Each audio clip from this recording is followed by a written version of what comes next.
ಇವತ್ತಿನ ಪತ್ರಿಕಾಗೋಷ್ಠಿಗೆ ಬಂದಿರುವಂತಹ ಎಲ್ಲ ಮಾಧ್ಯಮ ಮಿತ್ರರಿಗೆ ಸ್ವಾಗತವನ್ನು ಕೋರುತ್ತಾ, ಇವತ್ತು ನಾವು ವಿಜಯಪುರ ಜಿಲ್ಲೆಯಲ್ಲಿ ಎರಡು ವಿಚಾರಕ್ಕೆ ತಮ್ಮನ್ನು ನಾವಿಲ್ಲಿ ಕರೆದಿದ್ದೀವಿ. ಒಂದು, ಪೊಲೀಸ್ ಇಲಾಖೆಯು ರಾಜ್ಯಾದ್ಯಂತ ಹಿರಿಯ ನಾಗರಿಕರು ಮತ್ತು ಒಂಟಿ ಮಹಿಳೆಯರ ಸುರಕ್ಷತೆಯ ಕುರಿತಾಗಿ ಆಸರೆ ಎನ್ನುವಂತಹ ಕಾರ್ಯಕ್ರಮವನ್ನು ನಮ್ಮ ಗಣ ಸರ್ಕಾರ ಮತ್ತು ನಮ್ಮ ಗೃಹ ಸಚಿವರು ಮತ್ತು ನಮ್ಮ DGP ಸಾಹೇಬರು ಇದನ್ನು ಜಾರಿಗೆ ತಂದಿದ್ದರು. ಇದರನ್ನು ಮೂಲ ಉದ್ದೇಶ ಏನು ಅಂತಂತಂದರೆ, ಏಕಾಂಗಿಯಾಗಿ ವಾಸಿಸುವ ಹಿರಿಯ ನಾಗರಿಕರಿಗೆ ಮತ್ತು ಒಂಟಿ ಮಹಿಳೆಯರಿಗೆ ಸುರಕ್ಷತೆಯ ಭಾವ ಮತ್ತು ಅವರಿಗೆ ಒಂಟಿ ಭಾವನೆಯನ್ನು ಹೋಗಲಾಡಿಸಿ ಅವರ ಕುಂದುಕೊರತೆಗಳನ್ನು ನೀಗಿಸೋದರಲ್ಲಿ ಈಗಾಗಲೇ ನಾವು ಏನು ಮನೆ ಮನೆ ಪೊಲೀಸಿಂಗ್ ಕಾರ್ಯವನ್ನು ನಾವು ಮಾಡ್ತಾ ಇದ್ದೀವಿ. ಅದರ ಭಾಗವಾಗಿ ಹಿರಿಯ ನಾಗರಿಕರು ಮತ್ತು ಒಂಟಿ ಮಹಿಳೆಯರ ಭದ್ರತೆ ಮತ್ತು ಸುರಕ್ಷತೆ ಮತ್ತು ಭರವಸೆಯನ್ನು ತರುವಂಥ ಕಾರ್ಯವನ್ನು ಕೂಡ ಪೊಲೀಸ್ ಇಲಾಖೆ ಜಾರಿಗೆ ತಂದಿತ್ತು. ಇದನ್ನು ಕಳೆದ ಹಲವಾರು ತಿಂಗಳಿಂದ ನಾವು ಇದನ್ನು ಎಲ್ಲ ಬೀಟ್ ನಮ್ಮ ಜಿಲ್ಲೆಯಲ್ಲಿರುವಂಥ ಒಟ್ಟು 329 ಬೀಟ್ಗಳಲ್ಲಿಯೂ ಕೂಡ ಇದನ್ನು ಜಾರಿಗೆ ತಂದಿದ್ದೀವಿ. ಈಗಾಗಲೇ ಕಾರ್ಯಾಚರಣೆಯನ್ನು ಕೂಡ ನಡೀತಾ ಇದೆ. ಈ 329 ಬೀಟ್ ಸಿಬ್ಬಂದಿ ತಮ್ಮ ಬೀಟ್ ವ್ಯಾಪ್ತಿಯಲ್ಲಿ ವಾಸಿಸುವಂತಹ ಏಕಾಂಗಿಯಾಗಿ ವಾಸಿಸುವಂಥ ಹಿರಿಯ ನಾಗರಿಕರ ಮನೆಗಳನ್ನು ಗುರುತಿಸೋದು, ಒಂಟಿ ಮಹಿಳೆಯರು ಇರುವಂಥ ಮನೆಗಳನ್ನು ಗುರುತಿಸಿ ಅವರಿಗೆ ಒಂದು ಭದ್ರತೆ ಮತ್ತು ಸುರಕ್ಷತೆ ಮತ್ತು ಸಮಸ್ಯೆಗಳನ್ನು ಕುಂದುಕೊರತೆಗಳನ್ನು ಆಲಿಸುವಂಥ ಒಂದು ಕಾರ್ಯವನ್ನು ಮಾಡ್ತಾ ಇದ್ದಾರೆ. ಇದರ ಜೊತೆಗೆ ನಾವು ಒಂದು ಸ್ಟೆಪ್ ಎಕ್ಸ್ಟ್ರಾ ಹೋಗ್ಬಿಟ್ಟು ಸರ್ಕಾರದಿಂದ ಅವರಿಗೆ ಈಗಾಗಲೇ ಇರುವಂತಹ ಹಲವಾರು ಯೋಜನೆಗಳನ್ನು ಕೂಡ ಇದೆ.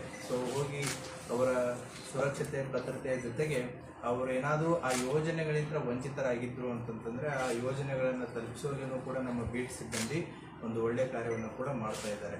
ಜಿಲ್ಲಾಧಿಕಾರಿಗಳಿಂದ ಅವರಿಗೆ ಇರುವಂತಹ ಎಲ್ಲ ಸೌಲಭ್ಯ ಯೋಜನೆಗಳ ಕುರಿತಾದಂಥ ಒಂದು ವಿಸ್ತೃತವಾದಂಥ ಮಾಹಿತಿಯನ್ನು ಪಡೆದುಕೊಂಡು ಅದನ್ನು ನಾವು ಬೀಟ್ ಸಿಬ್ಬಂದಿಗೆ ಕೊಟ್ಟು ಅವರು ಹಿರಿಯ ನಾಗರಿಕರಿಗೆ ಸಂಬಂಧಪಟ್ಟಂತಹ ಕಾನೂನುಗಳಿಗೆ ಸಂಬಂಧಪಟ್ಟಂತೆ, ತಂದೆ ತಾಯಿ ಮತ್ತು ಹಿರಿಯ ನಾಗರಿಕರ ಪಾಲನೆ ಪೋಷಣೆ ಮತ್ತು ಕಲ್ಯಾಣಕ್ಕೆ ಸಂಬಂಧಪಟ್ಟಂತೆ, ಮತ್ತು ಇಂದಿರಾ ಗಾಂಧಿ ರಾಷ್ಟ್ರೀಯ ವೃದ್ಧಾಪ್ಯ ವೇತನ ಆಗಿರ್ಬೋದು ಮತ್ತು ಸಂಧ್ಯಾ ಸುರಕ್ಷಾ ಯೋಜನೆಯ ಬಗ್ಗೆ ಆಗಿರ್ಬೋದು, ಅಂದರೆ 60 ವರ್ಷಕ್ಕಿಂತ ಮೇಲೆ ಇದ್ದವರಿಗೆ ಪಿಂಚಣಿ, 60 ವರ್ಷಕ್ಕಿಂತ ಕಡಿಮೆ ಇರೋರಿಗೆ ಪಿಂಚಣಿಯ ಸೌಲಭ್ಯ ಆಗಿರ್ಬೋದು, ಮತ್ತು ಹಿರಿಯ ನಾಗರಿಕರಿಗೆ ಬಸ್ ಪ್ರಯಾಣದಲ್ಲಿರುವಂಥ ರಿಯಾಯಿತಿ, ವಿಧವಾ ವೇತನ ಯೋಜನೆ ಆಗಿರ್ಬೋದು, ಮನಸ್ವಿನಿ ಯೋಜನೆ ಆಗಿರ್ಬೋದು, ಮತ್ತು ಮೃತ ರೈತರ ಪತ್ನಿಗೆ ಇರುವಂಥ ಯೋಜನೆಗಳಾಗಿರ್ಬೋದು, ಅಸಿಡ್ ದಾಳಿಗೆ ಒಳಗಾದಂತಹ ಮಹಿಳೆಯರಿಗೆ ಇರುವಂಥ ಯೋಜನೆಗಳಾಗಿರ್ಬೋದು, ವೃದ್ಧಾಶ್ರಮಗಳ ಬಗ್ಗೆ, ಹಿರಿಯ ನಾಗರಿಕರಿಗೆ ಸಹಾಯವಾಣಿ ಕೇಂದ್ರಗಳಾಗಿರ್ಬೋದು, ಹಿರಿಯ ನಾಗರಿಕರ ಹಗಲು ಯೋಗಕ್ಷೇಮ ಕೇಂದ್ರಗಳಾಗಿರ್ಬೋದು, ಹಿರಿಯ ನಾಗರಿಕರಿಗೆ ಗುರುತಿನ ಚೀಟಿ ಮತ್ತು ಈ ರೀತಿಯಾದಂಥ ಯೋಜನೆಗಳನ್ನು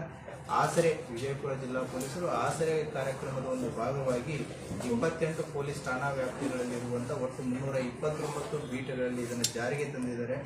ಈಗಾಗಲೇ ಸುಮಾರು 73 ಈ ರೀತಿಯಾದಂಥ ಒಂದು ಯಶಸ್ವಿ ಸಕ್ಸಸ್ ಸ್ಟೋರೀಸ್ಗಳನ್ನು ನಮ್ಮ ಬೀಟ್ ಸಿಬ್ಬಂದಿಗಳನ್ನು ಮಾಡಿದ್ದಾರೆ. ವೃದ್ಧಾಪ್ಯ ವೇತನ ಒಟ್ಟು 14 ಜನ ಅವಕಾಶ ವಂಚಿತರಾಗಿದ್ದರು. ಅವುಗಳನ್ನು ಗುರುತಿಸಿ ಅದನ್ನು ಕನ್ಸರ್ನ್ಡ್ ಇಲಾಖೆಗಳಿಗೆ ಅವರ ಅಪ್ಲಿಕೇಶನನ್ನು ಹಾಕಿ ಅವರಿಂದ ಆದೇಶ ಕಾಪಿಗಳನ್ನು ಕೂಡ ಅವರಿಗೆ ಒಯ್ದು ಕೊಟ್ಟಿದ್ದಾರೆ. ಅದೇ ರೀತಿ ವಿಧವಾ ವೇತನ ಯೋಜನೆ ಒಟ್ಟು 16 ಜನಕ್ಕೆ, ವಿಕಲಚೇತನ ಪೋಷಣಾ ಯೋಜನೆ 8 ಜನಕ್ಕೆ, ಇಂದಿರಾ ಗಾಂಧಿ ರಾಷ್ಟ್ರೀಯ ಪಿಂಚಣಿ ಯೋಜನೆ 6 ಜನಕ್ಕೆ, ಹಿರಿಯ ನಾಗರಿಕರ ಗುರುತಿನ ಚೀಟಿ ಒಟ್ಟು 10 ಜನಕ್ಕೆ, ಸಂಧ್ಯಾ ಸುರಕ್ಷಾ ಯೋಜನೆ ಒಟ್ಟು 6 ಜನಕ್ಕೆ. ಅದೇ ರೀತಿ ಕೆಲವೊಂದು ಜನರ ಮನೆಗೆ ಕರೆಂಟ್ ಸಂಪರ್ಕ ಇನ್ನೂ ಕೆಲವೊಂದು ಜನಕ್ಕೆ ಬಂದಿದ್ದಿಲ್ಲ, ಅದು ಕೂಡ ಕುಂದುಕೊರತೆ ಆಲಿಸುವಂಥ ಸಂದರ್ಭದಲ್ಲಿ ಬಂದಿತ್ತು. ಅವರಿಗೆ ಭಾಗ್ಯಜ್ಯೋತಿ ಯೋಜನೆಯಲ್ಲಿ ವಿದ್ಯುತ್ ಸಂಪರ್ಕವನ್ನು ಕೂಡ ಒಟ್ಟು 6 ಜನರಿಗೆ. ಕೆಲವೊಂದು ಜನ ಸರ್ಕಾರದಿಂದ ಉಚಿತ ಕಣ್ಣಿನ ಶಸ್ತ್ರಚಿಕಿತ್ಸೆ, ಪೊಲೀಸ್ ಹೋದಾಗ ಅವ್ರ ಸಮಸ್ಯೆಗಳಂತಂದರೆ ಅವ್ರದ್ದು ಆರೋಗ್ಯದ ಸಮಸ್ಯೆಗಳನ್ನು ಕೇಳಿದ್ದಂಥ ಉದಾಹರಣೆಗಳಿದ್ದಾವೆ. ಒಟ್ಟು 3 ಜನಕ್ಕೆ ಕಣ್ಣಿನ ಶಸ್ತ್ರಚಿಕಿತ್ಸೆ ಉಚಿತವಾಗಿ ಸರ್ಕಾರದ ಯೋಜನೆಯಲ್ಲಿ ಮಾಡಿಸಿಕೊಟ್ಟಿದ್ದಾರೆ. ಅಷ್ಟೇ ಅಲ್ಲದೆ ಬ್ಯಾಂಕ್ ಮತ್ತು ಅಂಚೆ ಕಚೇರಿಯಲ್ಲಿ ಖಾತೆಗಳನ್ನು ಕೂಡ ಅವರಿಗೆ ತೆರೆಸಿಕೊಡುವಂಥ ಕೆಲಸವನ್ನು ಮಾಡಿದರೆ. ಈ ರೀತಿ ಒಟ್ಟು 73 ಸಕ್ಸಸ್ ಸ್ಟೋರೀಸ್ಗಳನ್ನು ನಮ್ಮ ಬೀಟ್ ಸಿಬ್ಬಂದಿ ಈಗಾಗಲೇ ಮಾಡಿದ್ದಾರೆ. ಈಗಲೂ ಕೂಡ ಇದು ಎಲ್ಲ ಬೀಟ್ಗಳಲ್ಲಿಯೂ ಕೂಡ ಜಾರಿ ಇದ್ದು ಇನ್ನೂ ಹಲವಾರು ಈ ರೀತಿ ಇರುವಂತಹ ಹಿರಿಯ ನಾಗರಿಕರಾಗಿರ್ಬೋದು ಮತ್ತು ಒಂಟಿ ಮಹಿಳೆಯರನ್ನು ಗುರುತಿಸಿ ಅವರಿಗೆ ಅನುಕೂಲ ಮಾಡಿಕೊಡುವಂಥ ಒಂದು ಕೆಲಸವನ್ನು ಜನಸ್ನೇಹಿ ಪೊಲೀಸ್, ಜನರ ಪರವಾಗಿ ಇರುವಂಥ ಒಂದು ಪೊಲೀಸ್ ವ್ಯವಸ್ಥೆಯನ್ನು ನಮ್ಮ ಬೀಟ್ ಸಿಬ್ಬಂದಿಗಳು ಜಾರಿಯನ್ನು ತಂದಿದ್ದಾರೆ. ಈ ಯೋಜನೆಯನ್ನು ಜಿಲ್ಲೆಯ ಎಲ್ಲ ಅಧಿಕಾರಿ ಮತ್ತು ಸಿಬ್ಬಂದಿ ವರ್ಗದವರು ಯಶಸ್ವಿಯಾಗಿ ಮಾಡ್ತಾ ಇದ್ದಾರೆ. ಇದನ್ನು ಇನ್ನೂ ಕಂಟಿನ್ಯೂ ಮಾಡ್ತಾ ಇದ್ದಾರೆ. ಮುಂಬರುವ ದಿನಗಳಲ್ಲಿ ಈ ಸಂಖ್ಯೆ ಇನ್ನೂ ಹೆಚ್ಚಾಗುತ್ತೆ. ಈ ಕಾರ್ಯಕ್ರಮವನ್ನು ಏನು ರಾಜ್ಯ ಸರ್ಕಾರ ಒಂದು ಉದ್ದೇಶದಿಂದ ಇದನ್ನು ತಂದಿತ್ತು, ಅದನ್ನು ಅರ್ಥಪೂರ್ಣವಾಗಿ ವಿಜಯಪುರ ಜಿಲ್ಲಾ ಪೊಲೀಸ್ನವರು ಮಾಡ್ತಾ ಇದ್ದಾರೆ. ಹೆಚ್ಚಿನ ಸಂಬಂಧಪಟ್ಟಂಥ ಮಾಹಿತಿನ ಸಕ್ಸಸ್ ಸ್ಟೋರೀಸ್ಗೂ ಕೂಡ ನಿಮಗೆ ನಾನು ವಾಟ್ಸಪ್ ಗ್ರೂಪಲ್ಲಿ ಹಾಕ್ತೀನಿ. I will share more details in the WhatsApp.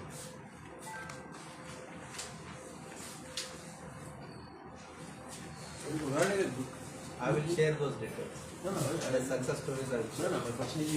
ಈಗ ಹಿರಿಯ ನಾಗರಿಗೆ ಗುರುತಿನ ಚೀಟಿ ಸಿಗಲ್ಲ. ಒಂದು ಎಕ್ಸಾಂಪಲ್, ಈ ಪೊಲೀಸರು ಹೋಗ್ತಾರೆ, ಗೊತ್ತಾಗ್ತೈತಿ ಇವ್ರಿಗೆ ಹಿರಿಯ ನಾಗರಿಕ ಚೀಟಿ ಇಲ್ಲ.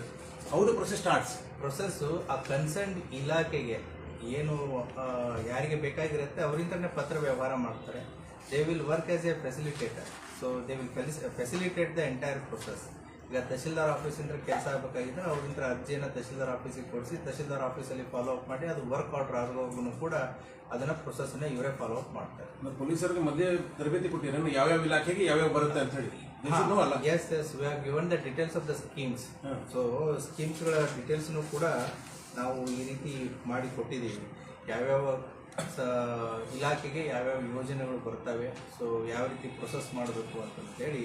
ಸೊ ವೃದ್ಧಾಪ್ಯ ವೇತನ ಯಾರಿಗೆ ಅಪ್ರೋಚ್ ಆಗಬೇಕು, ಬಸ್ ರಿಯಾಯಿತಿ ಪ್ರಯಾಣ ದರ ಯಾರಿಗೆ ಅಪ್ರೋಚ್ ಆಗಬೇಕು. ಸೊ ಆ ರೀತಿಯಾಗಿ ಅವ್ರಿಗೆ ಈಗಾಗಲೇ ನಾವು ಅದ್ರ ಬಗ್ಗೆ ಮಾಹಿತಿಯನ್ನು ಕೊಟ್ಟು ಅವರು ಬೀಟ ವ್ಯವಸ್ಥೆ ಅಂತ ಹೋದಾಗ, ಆಸರೆ ಅಂತ ಸ್ಕೀಮಿನ ಆಸರೆ ಯೋಜನೆ ಅಂತ ಹಳ್ಳಿಗಳಿಗೆ ಹೋದಾಗ ಆ ಸಮಸ್ಯೆಗಳನ್ನು ಗುರ್ತಾಕೋತಾರೆ. ಕೆಲವೊಂದು ಸಮಸ್ಯೆಗಳು ಹೊಸದಾಗಿ ಬರುತ್ತೆ. ಸೊ ಎಲ್ಲ ಯೋಜನೆಗಳನ್ನು ಒಂದೇ ಕಡೆ ಇರುತ್ತಂತಲ್ಲ.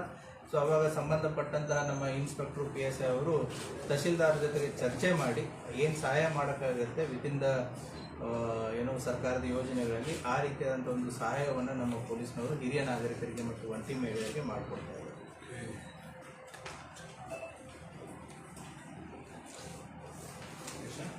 ನೆಕ್ಸ್ಟ್ ಸರ್, ಜಿಲ್ಲೆಯಲ್ಲಿ ಇರಬೇಕಾದಂಥ ಮೂಲಭೂತ ಸಿಬ್ಬಂದಿ ಸಂಖ್ಯೆ ಇದೆಯಾ ಸರ್ ಅಥವಾ ಶಾರ್ಟೇಜ್ ಇದೆ sir?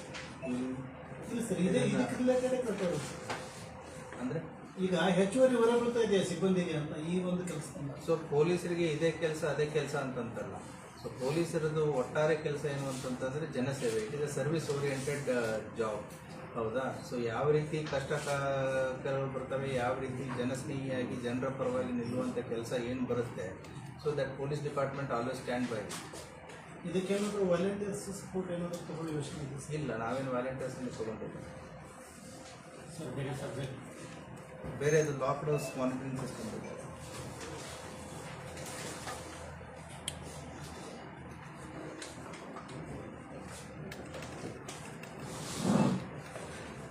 So we'll start the second one.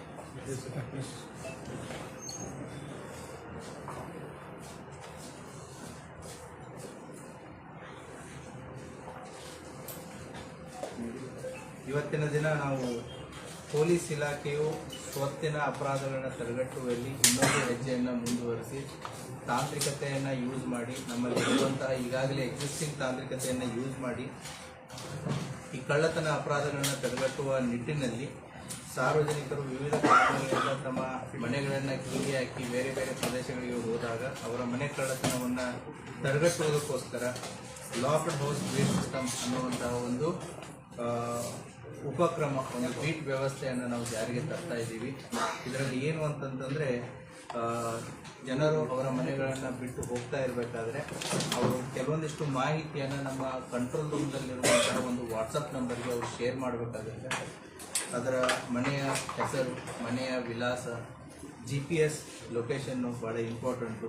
ಅದರ ಜೊತೆಗೆ ಮನೆಯ ಫೋಟೋ ಮತ್ತು ಎಷ್ಟು ದಿನದವರೆಗೆ ಅವರು ಆ ಮನೆಯನ್ನು ಲಾಕ್ ಮಾಡಿ ಹೋಗ್ತಾ ಇದ್ದಾರೆ ಅನ್ನುವಂಥ ಒಂದು ಮಾಹಿತಿಯನ್ನು ನಮ್ಮ ಕಂಟ್ರೋಲ್ ರೂಮ್ದಲ್ಲಿರುವಂತಹ ಈ ಕೆಳಗಿನ ವಾಟ್ಸಪ್ ನಂಬರ್ 8277970747 ಅನ್ನುವಂಥ ಒಂದು ನಂಬರಿಗೆ ವಾಟ್ಸಪ್ಪನ್ನು ಕಳಿಸಿದರೆ ನಮ್ಮ ಕಂಟ್ರೋಲ್ ರೂಮ್ ಮುಖಾಂತರ ಇದು ಆಯಾ ಪೊಲೀಸ್ ಠಾಣೆಯ ಸಿಬ್ಬಂದಿಗಳಿಗೆ ಮಾಹಿತಿ ಹೋಗುತ್ತೆ. ಸೊ ರಾತ್ರಿ ನೈಟ್ ರೌಂಡ್ಸ್ ಬೀಟಲ್ಲಿರುವಂಥ ಸಿಬ್ಬಂದಿಗಳಿಗೆ ಈ ಮಾಹಿತಿ ರವಾನೆ ಆಗುತ್ತೆ.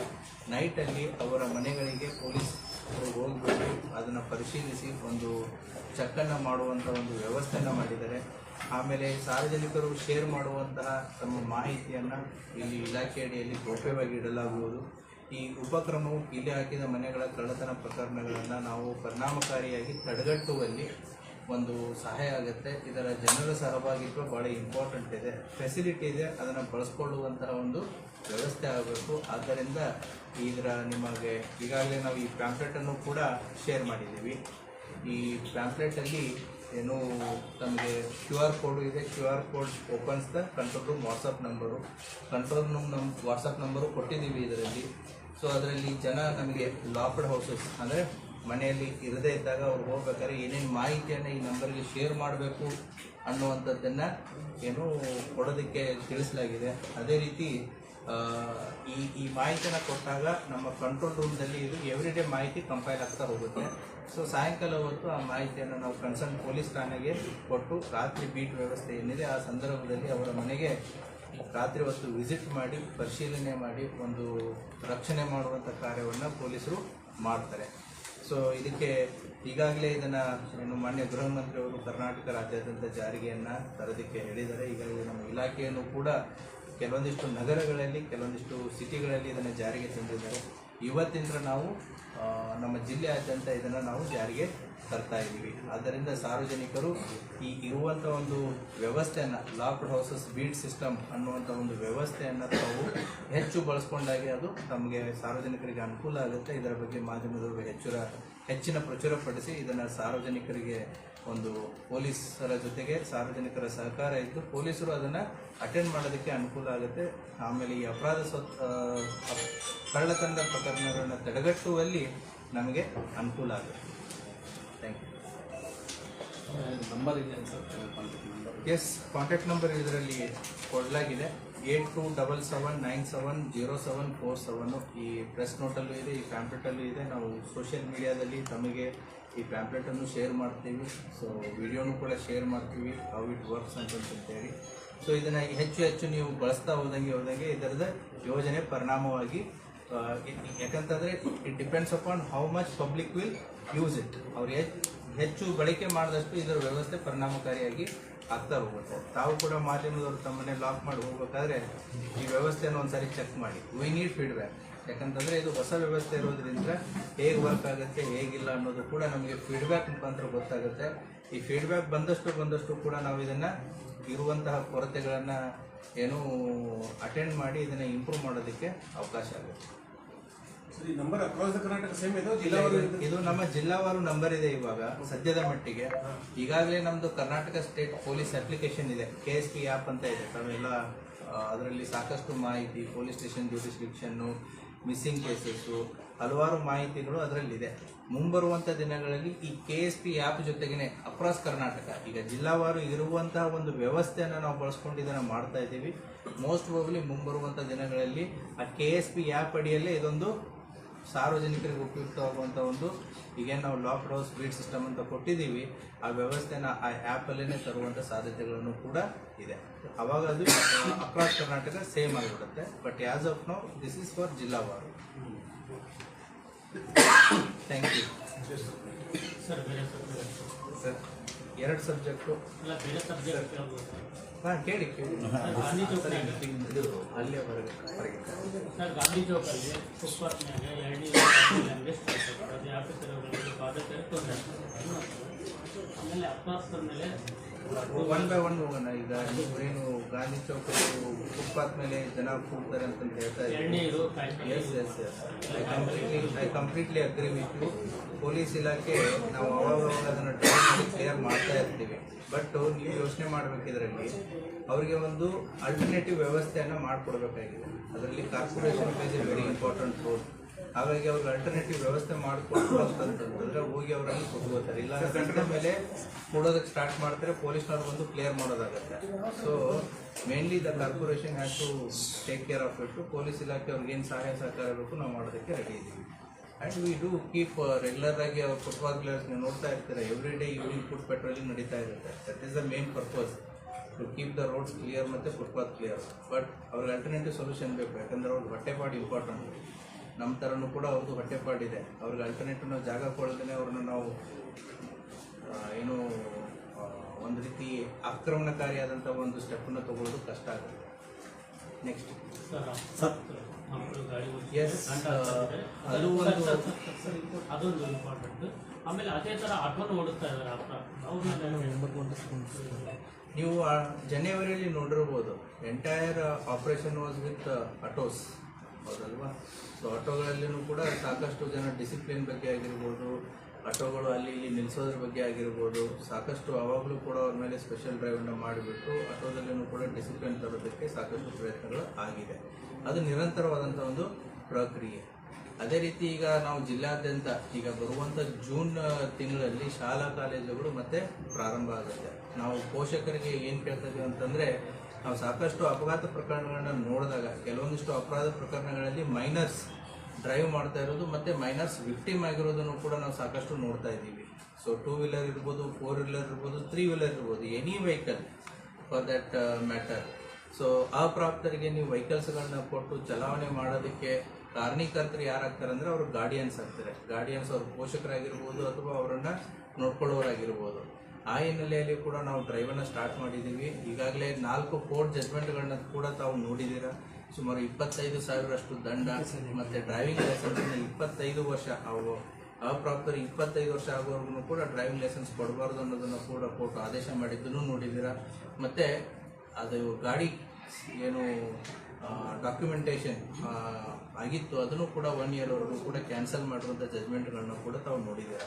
ಇದು ಕೇವಲ 1 ವಾರದಂತಲ್ಲ, ಇದು ಕಂಟಿನ್ಯೂ ಆಗಿ ನಡೀತಾ ಇರುತ್ತೆ. ಸೊ ಪರ್ಟಿಕ್ಯುಲರ್ಲಿ ಬರುವಂಥ ಜೂನ್ನಲ್ಲಿ ಮತ್ತೆ ಶಾಲೆ ಕಾಲೇಜುಗಳು ಪುನರಾರಂಭ ಆಗುತ್ತೆ. ಪೋಷಕರಿಗೆ ನಾವು ಅದನ್ನೇ ಹೇಳೋದು, ಅಪ್ರಾಪ್ತರ ಕೈಯಲ್ಲಿ ವೆಹಿಕಲ್ಸ್ಗಳನ್ನು ಕೊಡೋದ್ರಿಂದ 2 ರೀತಿ ಡ್ಯಾಮೇಜ್ ಆಗುತ್ತೆ. ಒಂದು ತಮ್ಮ ಸ್ವಂತ ಮಕ್ಕಳಿಗೆ, ಎರಡನೇದು ಅಪೋಸಿಟ್ ವೆಹಿಕಲ್ನಲ್ಲಿ ಕೂಡ ವಿಕ್ಟಿಮ್ಸ್ಗಳು ಇದ್ರು ಅಂತಂದ್ರೆ ಅವ್ರಿಗೂ ಕೂಡ ಯಾವುದೇ ರೀತಿಯಾದಂಥ ಇನ್ಶೂರೆನ್ಸ್ ಆಗಲಿ ಅಥವಾ ಸಹಾಯ ಸಹಕಾರ ಆಗಲಿ ಬರಲ್ಲ. ಯಾಕಂದರೆ ಇವತ್ತು ಡ್ರೈವಿಂಗ್ ಲೈಸೆನ್ಸ್ ಇರಲ್ಲ, ಬೇರೆ ಏನೂ ಇರಲ್ಲ. ಆದ್ದರಿಂದ ನಿಮ್ಮ ಮಾಧ್ಯಮದವ್ರ ಮೂಲಕ ನಾವು ಹೇಳೋದೇನು ಅಂತಂತಂದರೆ, ಅಪ್ರಾಪ್ತರ ವಿಚಾರ ಬಂದಾಗ ಪೋಷಕರು ಬಹಳ ಎಚ್ಚರ ವಹಿಸಲಿ. ಯಾಕಂತಂದರೆ ಅವರ ಸಂಪೂರ್ಣ ಜವಾಬ್ದಾರಿ ತಮ್ಮದೇ ಆಗಿರುತ್ತೆ.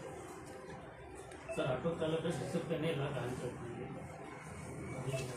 ಹೇಳಿದ್ನಲ್ಲ, ಡಿಸಿಪ್ಲಿನ್ ಮೇಂಟೈನ್ ಮಾಡಿದ್ರೆ ನೀವು ಜನರು ಹೇಳಿದ್ರೆ ಅವಾಗ ಅಷ್ಟು ಮಾಡಿದ್ರು ಮಾಡ್ತದೆ ತಪ್ಪೇ ಆಗಿದೆ. ಅದನ್ನು ನಿರಂತರವಾಗಿ ಮಾಡ್ತಾ ಇದ್ದಾರೆ. ಸರ್, ಗ್ರಾಮೀಣ ಭಾಗದ ಶಾಲೆಗಳಲ್ಲಿ ಮಕ್ಕಳನ್ನ ಯಾರಾದರೂ ಬಸ್ಗಳಲ್ಲಿ ತುಂಬಿಕೊಂಡು ಹೋಗ್ತಾರೆ, ವೆಹಿಕಲ್ಗಳಿಗೆ ಇನ್ಶೂರೆನ್ಸ್ ಇರೋದಿಲ್ಲ, ಆ ರೀತಿ ಕಂಡು ಬರ್ತಾರೆ. ಯಾವ ವೆಹಿಕಲ್ಸ್ಗಳಲ್ಲಿ? ಶಾಲಾ ವಾಹನಗಳು ಈಗ ಬರುವಂಥ ಜೂನ್ ತಿಂಗಳಿಗೆ ಏನಿದೆ, ತಾವು ಅದನ್ನ ಏನು ಪ್ರಶ್ನೆ ಕೇಳಿದ್ರಿ, we want to conduct that drive just before the June. May 15th ಆದಮೇಲೆ ಈ ಶಾಲಾ ಕಾಲೇಜಸ್ಗಳಲ್ಲಿ ನಾವೊಂದು 3-4 ಪಾಯಿಂಟ್ಸ್ಗಳನ್ನ ಇಟ್ಟುಕೊಂಡು ವಿಲ್ ಹ್ಯಾವ್ 1 more ಡ್ರೈವ್. ಏನು ಅಂತಂತಂದರೆ, ಈ ಆ್ಯಂಟಿ ಡ್ರಗ್ ಕಮಿಟಿ ಅನ್ನೋದನ್ನು ಕೂಡ ನಾವು ಮಾಡಬೇಕು ಅಂತ ಇದ್ದೀವಿ. ಜೂನ್ಗೆ ಸ್ಟಾರ್ಟ್ ಆಗುತ್ತೆ. ಮೇ 15th ಆನ್ವರ್ಡ್ಸ್ ನಾವು ಇದನ್ನು ವರ್ಕನ್ನು ಸ್ಟಾರ್ಟ್ ಮಾಡ್ತೀವಿ. ಹೇಗೆ ಆ್ಯಂಟಿ ರ್ಯಾಗಿಂಗ್ ಕಮಿಟಿ ಅಂತ ಸ್ಕೂಲು ಕಾಲೇಜಸ್ಗಳಲ್ಲಿ ಇತ್ತು, ಹೈಸ್ಕೂಲ್